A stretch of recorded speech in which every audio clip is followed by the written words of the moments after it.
درود دوستان. امیدوارم همیشه شاد باشید، سر حال باشید.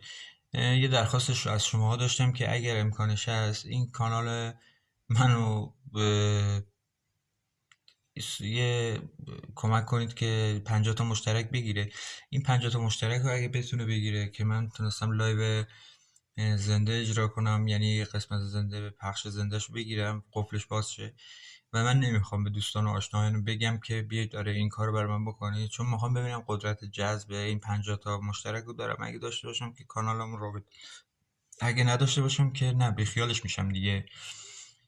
پس این لطف شما میتونید در حق من بکنید و این انگیزه رو به من بدید که من این کانال رو راه بندازم.